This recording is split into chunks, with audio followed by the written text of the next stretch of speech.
さて、時間になりましたので、再開させていただきたいと思います。質疑応答ということで、質問を受けたまわりたいと思います。はい、ありがとうございます。ちょっと先ほど河野さんが、民主主義が全体主義になると話していて、例えば君主制ですよね、君主制、フランスを君主制をしたかったと。で私はね、主義じゃないと思うんですよ。そこのやっぱり目的とかそういうので、そういう、あと人間性ですよね。で、日本は今、天皇を中心に、ある意味民主主義じゃないですか。で、意外とうまくいってると思うんですよね、それは。で、これが結局全体主義になるっていうのは、あるその民主主義を利用して、ある人間がというか、ある組織が、独占すると。独占すると、今度は全体主義になるわけじゃないですか。強権を発して。だから、そこが問題であって、主義、だから逆に言えば君主制もですね、おかしな暴君がやると大変なことになっちゃいます。逆に全体主義になっちゃいますし、だから結局、内々主義というよりも、そこの人間というかですね、あと目的。だから多分、フランス革命なんかの共和制なんていうのは、共和制を目的じゃなくて、なんかひっくり返すということが、あったし、何か別のものを目的としてたと思うんですよね。だからおかしなことになっていると。フランスを弱体化するとかですね。そんないろんな目的で共和制を利用したと。だから内々主義っていうのより、そこの裏の何を目的にしているのかっていうのを見るということの方が大事なのかなというふうに思います。そうですね、とても良い質問だと思います。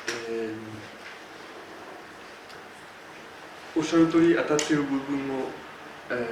ありますし、そして両方、それは歴史の複雑さというか、まず一点言えるのはフランス革命に限って言えば、まずですね、やっぱりフランスの革命の時に出来上がった共和制は、即民主主義だということはやっぱり、言えると思います。いわゆる制度属イデオロギーになったと思います。その分、なんか20世紀でいうと、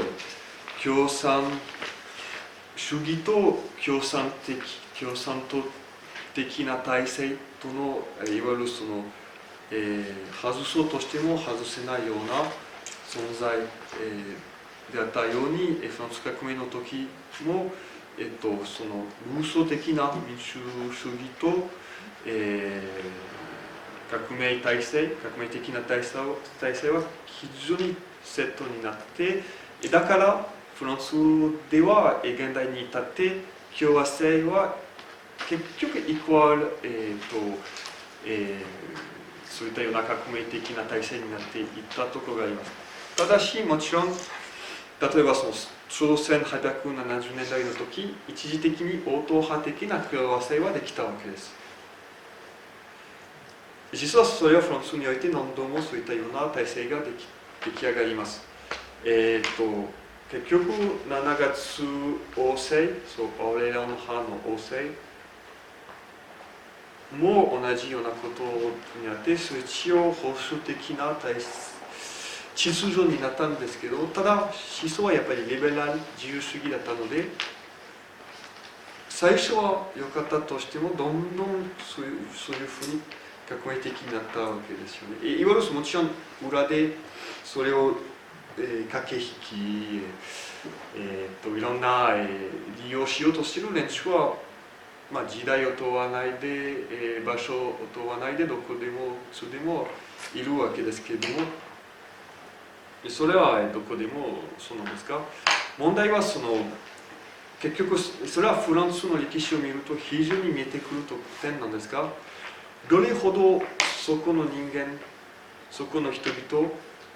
そこの秩序は伝統的だったとしても、もしもその思想が革命的だったら、ある時点でどんどん全体主義的になっていくという、それはもうフランスの歴史を見ると、もうその革命以降はその繰り返しばっかりです。で、フランスだけじゃなくて他のあちこちでそれは例えばその戦後になって欧州においても、日本もそうですけど、そうなんですけども、それほど大変な戦争になったから平和にならざるを得なかったわけですね。それは民主主義のおかげではなくて、単純にその5年間のそのとんでもない戦争があったから、ありない、もう一度の戦争はありないわけですね。問題は今になって、その戦争を経験した人々が完全に亡くなったとき、もうそのいわゆるその民主主義といったような、誤った思想を基盤にしたら、やっぱり悪い結論になって、いわゆるその悪意を持った人々以前の存在以前に、いわゆるその善意を持った人々も騙されているという問題を認識することも大事だと思います。悪意のある人々もずっといます。正しい問題はその、善意のある人々が結局悪い、思想基盤で、あるいはその、方向性で物事を考えたら、全然その悪意を持つ人々を食い止めることは非常に難しくなるという。あともう一つ指摘したいのは、それは昔からずっとあったと思われます。いわゆるその悪意を持った悪党、反逆、革命、何でもいいんですけれども、東洋においても、派閥の争い、不和、戦争、それは新しいものでもないなんですけれども、ただし、ヨーロッパにおいて近代という時から出来上がったいろんなその近代的な思想を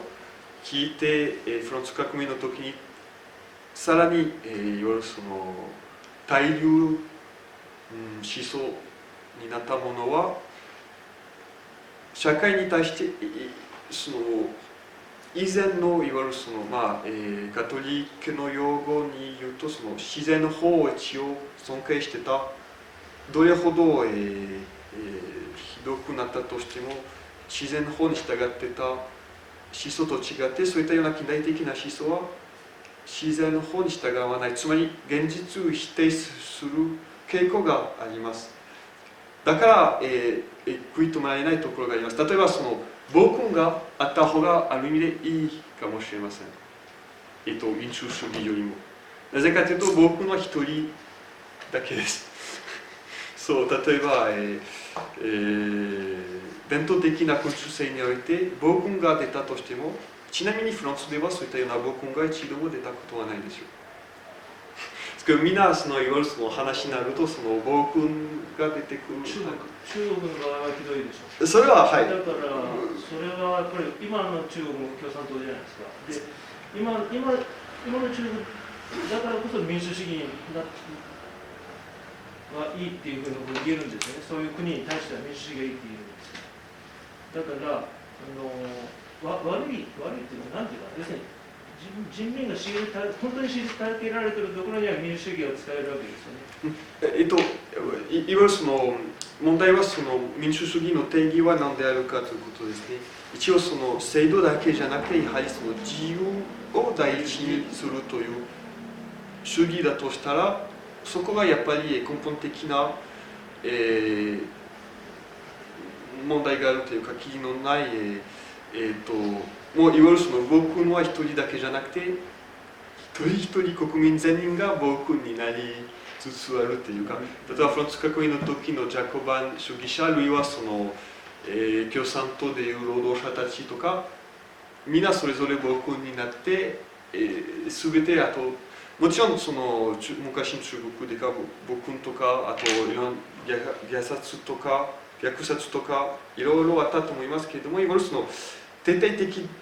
じゃなかったっていうか、その例えば一族を皆殺しに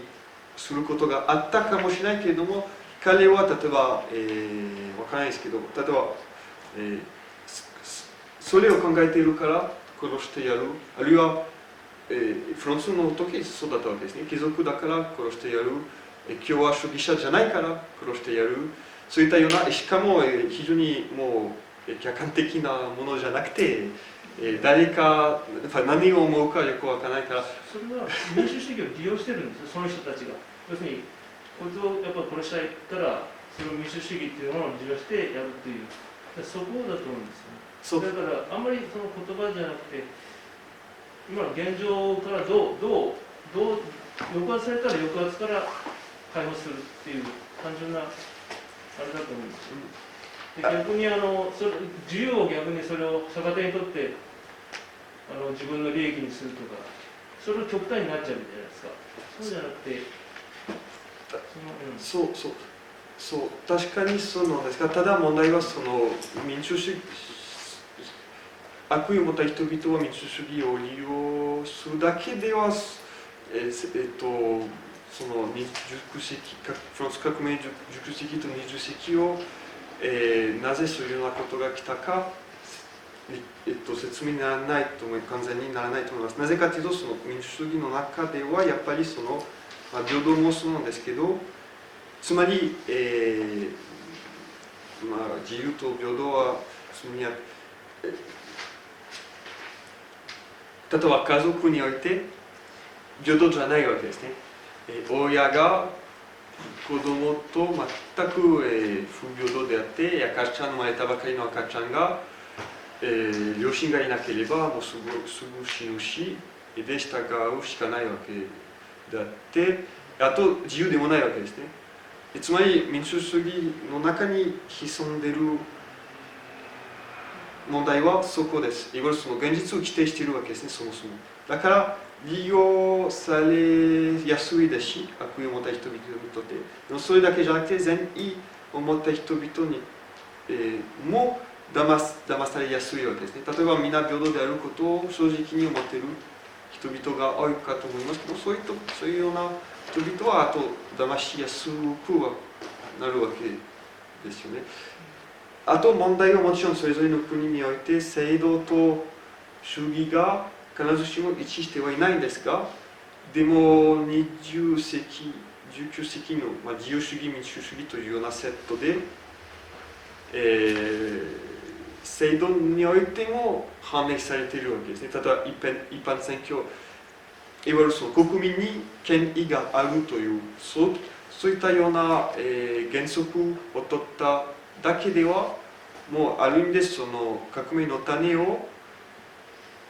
国の根本に入れたわけですね。あと時間の問題っていうか、そのフランスの場合そうだったわけです。全国民誰でもそれはありえないと思っても、バカバカしいと思ったとしても、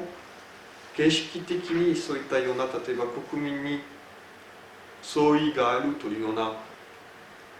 ことがはっきりになったとしても、時間が経ったらそういったような考え方はやっぱり普及になって、ある程度普及になったらあとめちゃくちゃになっていきます。幸い、日本にとって幸いなことに、今まで一度も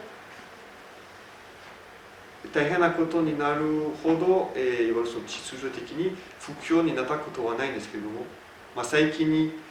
明治維新は結局最近というか、そのフランス革命に比べて最近のことなんですが、だからといってならないとは限らないし、非常に、注意しなければならないところだと思います。正直に言うと、私の外からの目から見ると、質素的にも非常に日本では染まっているような気がします。今は現実的にやりなとしても、次の世代はそのいろんなところで思想が変になっているから、あと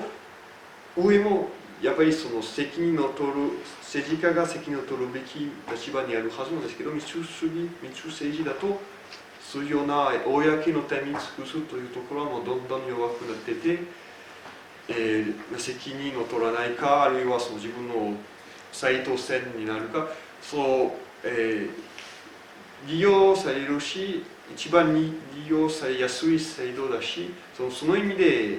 民主制度が危ないですし、あとでも思想的にもやっぱり現実を否定するところが少なくないというところでも危ないと思います。で、悪意を持った人々にやっぱり利用されてるし、はい、おっしゃる通り、歴史においていろいろ利用されてきました。と言いましたから、ありがとうございました。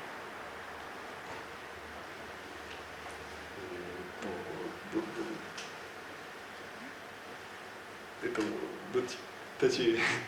誰最初でしたか。すみません。ちょっと今の話にね、関連するからちょっと私今言っちゃった方がいいと思うんですけども、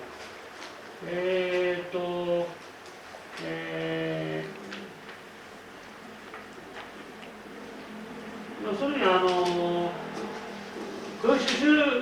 君主主義がお好きな立場でいらっしゃるわけですよね。まあ、っていうか、民主主義よりね、私はやっぱりね、先ほどの方が言われたように、日本は別に5か条のご専門にもあるように、万国口論に決すべしってね、日本はね、かなりね、昔から民主主義っていうかね、それで結構、ありました。うまくやっててね、まあ、それが独裁になったり、全体主義になっちゃったりっていうことを、堕落したりってあったと思うんですよ。ただ私はやっぱりね、自由主義が大事だということも大事なんですけども、やっぱり自由主義と民主主義をちゃんと調和させてね、自由民主党じゃないけども、自由と民主主義をちゃんと調和させてね、それで堕落しないようなね、衆政治にならないようないい、いうふうにやっていくっていうのはね、努力目標っていうかな、努力だと思うんですよ。努力にかかってると思うんですよ、僕はね。で、もちろんね、君主がね、せいでね、本当良き独裁っていうかね、まあ、かなりいいことをちゃんとやる場合もあるんですよ、歴史上は。君主がね、いいことやると、それは認めます、そういう場合もあるんですけどね。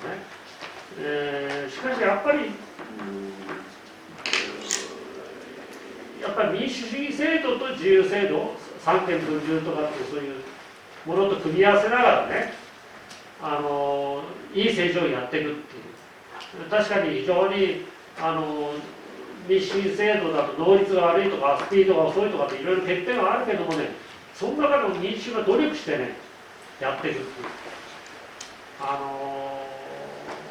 いうことをね、まあ、我々の日本が選んでるんですし、フランスやアメリカだってそうだと思うんですよね。ちゃんと、大統領独裁じゃないですよ、ちゃんと議会もあって、ちゃんと。そうだったらいいんですけど。チェックアンドバランスもあったりしてさ、僕は、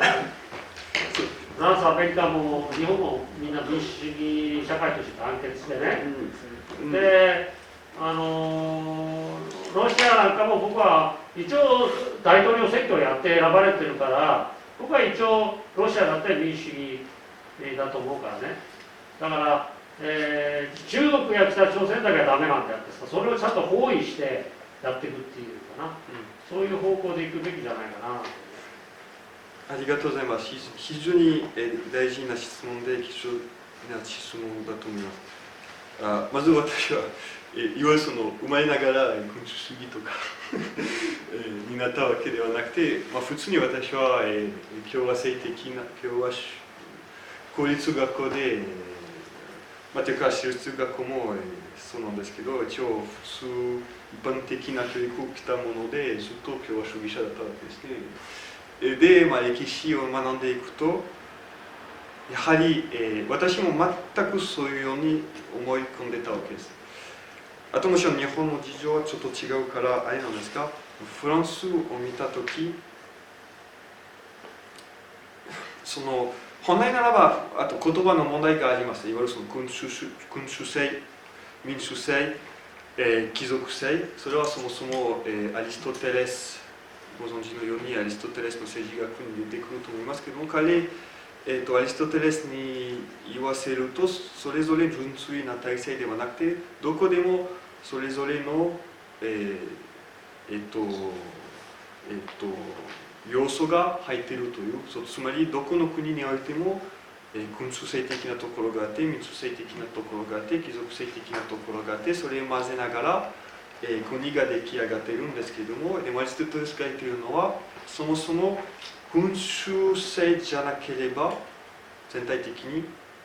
あまりワークしない。民主制だったらもう必ず、ダメになる。貴族制だったら、なんとなく生きていけるが、でもあまりできない。君主制だけは、いわゆるその政治学でいうと、その問題はその主義じゃない。じゃなくて、その現実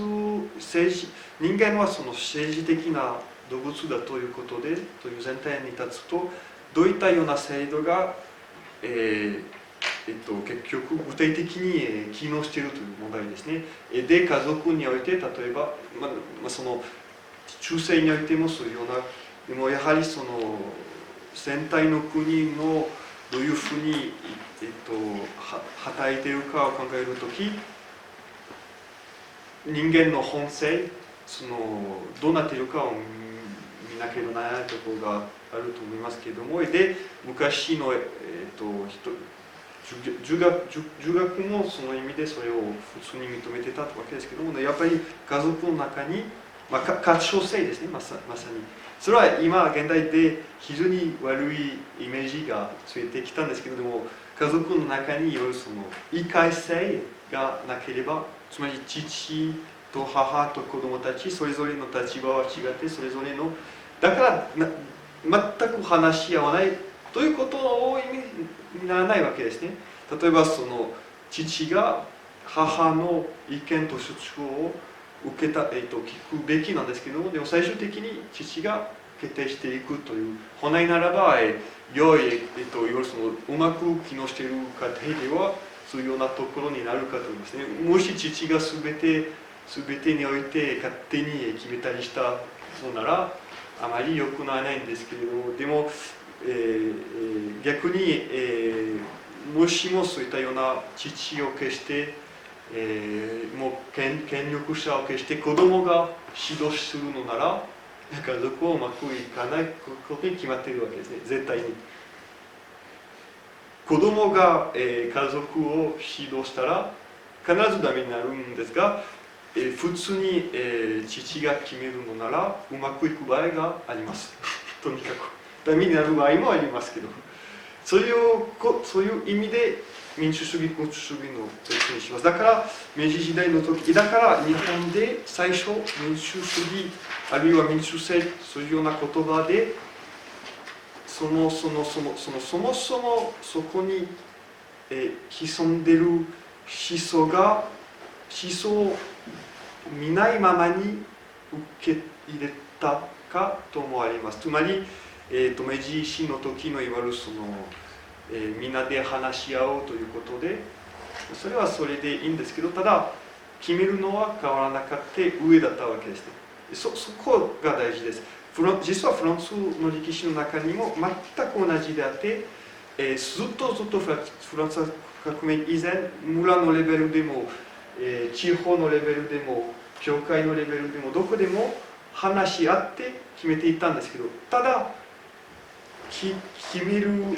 人がもうはっきりとしてて、頭があったわけですね。そう、頭が下の人々にいわゆるそのいろんなことを聞いて根回ししながら決めていく、それは伝統的な意思決定のやり方だと思いますけど、でもそれは民主主義じゃないですよね。民主主義はもう頭を消して話をだけじゃなくて、みんな同じような、いわゆるその権利で最終的に決めるという原理原則がやっぱりあります。だから、ある時で問題になるわけです。ですから選択肢は2つあります。そういうような民主主義的な原理原則を言いながら実際にそれを採用しない。それは現代の日本だと思います。つまりどれほど民主主義的だとは言っても結局会社でもどこでも上がいて決めていくわけですね。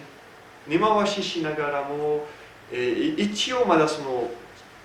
上下の関係はまだはっきりとします。だからまだ、それは非常に逆説的に聞こえるかもしれませんけれども、なぜ現代では日本は比較的にまだ、機能しているかというと、民主主義がうまくいっているのではなくて、逆に封建制の遺産が濃厚に残っているからまだ機能していると思います。でも民主主義の思想がどんどん強くなってて、そういったような、君主主義的な封建制的な遺産を潰しつつあって、いつか逆転が訪れるんじゃないかと思いま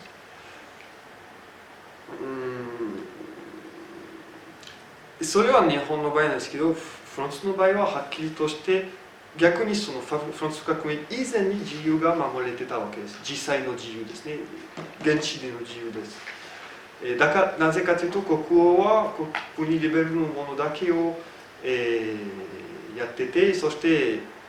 下で争いがあった時に手を出してたわけですけれども、でもそれ以外に出してなかったんですね。で村ではとかそういうような自由がかなりあったわけです。特権と言われてたんですけど、その特権はまさにそれです。特権というものは、誰でも特権を持ってたわけですし、そして、共同体組織なども特権を持ってたし、いわゆるその貴族が特権を持ってただけじゃなくて、地方村、職業、教会、どこでも特権があって、そういう特権は具体的な自由を意味してたわけですね。で、それは非常に面白いことなんですけども、歴史をやっていくと結局、フランスでは確認できるのは、革命になって自由万歳になる時こそ実際の自由がなくなっていくわけです。でずっとその民主主義的な自由主義的な思想が完全に勝利した時こそ実際の自由がどんどんなくなっていくということはもう何度も確認できるわけです。で逆にそのうまく機能している、例えば先におっしゃったように、フランスの場合、ドゴールの時の第五共和制は、90年代までなんとか、80年代まで少なくともなんとか機能してたわけですね。どちらかというと、より、良かったかもしれません。なぜかというと民主主義だったからじゃなくて、逆に面白いことにドゴールも認識しながら君主主義的な共和制にしたわけです。最初は大統領は選挙で選ばれてなかったし、そして大統領は国会から完全に独立するようにして、なぜかというとドゴールは、自分はオト派ではなかったとしても戦前のオト派の子孫にからかなり、当時のその世代だとかなり一般的だったわけですから、自然に皆その世代だとそのオト派的な思想を持ってたわけですね。外交でいうと、政治体制でいうと、ただ具体的な政府復興までは、ちょっと別の話になったわけですけども、でもやっぱり政治学として、だから第五共和制はそういうふうになったんですが、ただしその憲法の中にとか、その表建前として完全に民主主義になって、その時そのドゴールの世代だとそういうような建前の原理原則があったとしても、それをある意味で無視して、実現しようとしないところで政治がやってたわけですけど、でも次の世代だとやっぱりそもそもの誰も言及されなくなった伝統的な政治学がもうなくなりつつあるわけだから、そもそも革命的なそういったような原理原則が基盤、参照になってやっとダメになっていくという、現代はまさにそうなんですが、例えば、フランスでは、おそらくまあドガルもそうでしたけれども、いわゆるそのルイ14世ですら、ドガル、いわゆるその第5共和制の大統領が持っている権力、に比べたら非常に少なかったわけですね。ルイ14世は何もできなかったわけですね、制度上。でも絶対君主主義者だったわけです。でも、ドガルですら、ルイ14世に比べたらとんでもなく権力を持っているわけですね。今のマクロンもそうなんです。今のフランスだけじゃなくて西ヨーロッパのまだ日本ではあまり想像できないんですけども、本当に独裁政治になっています。具体的な規制を見ているだけでもう基本的な自由はもうないんですよ、法律上。緊急宣言の状況がもう3、4年から続いてて、その上に衛生の緊急があって、もう自由の、移動の自由がなくなっているし、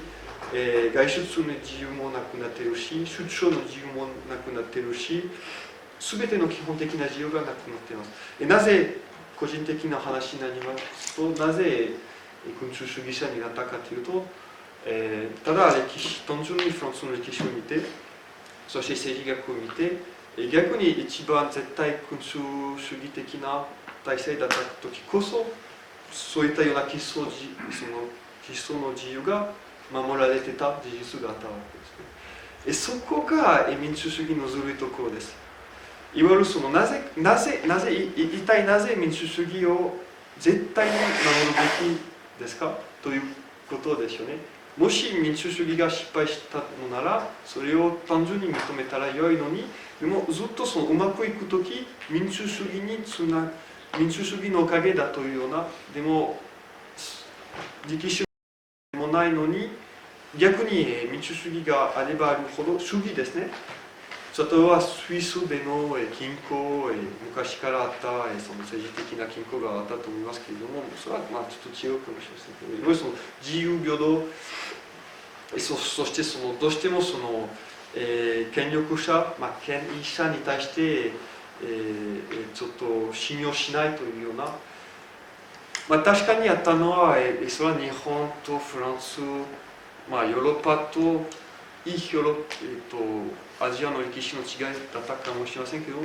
やはり私は、日本法制主義の中に少しずつ気づきつつあるのは、村社会で表されるような昔の、いわゆるその秩序が非常に厳しかったとはそれは感じています。で、それは知らなかったわけです。なぜかというと、フランスの場合、それほど厳しい、いわゆるその温かくない、鉄則のようなあまりなかったんですよ。それはカトリックのだったかどうかという違いがあったと思います。でも、それは別としても、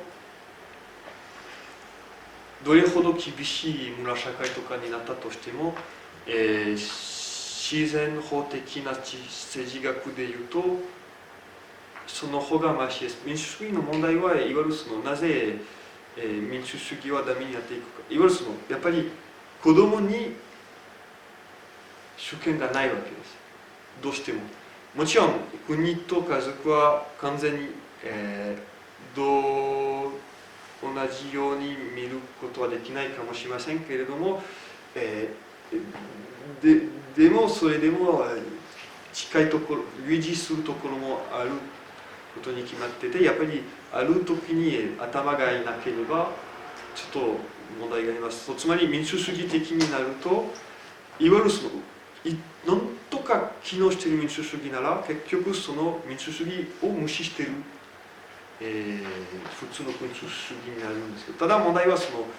の民主主義を肯定したのならいずれかその頭がいなくなるという。日本ではまだそこまでその経験がないから、それは言えると思います。経験しないから。でも欧州では何度も経験してるし、フランスの場合正直に言って明治維新の日本に比べても幾倍も伝統主義的な国だったわけです。もうそれほど伝統的な国においても革命が処理できたという事実があって、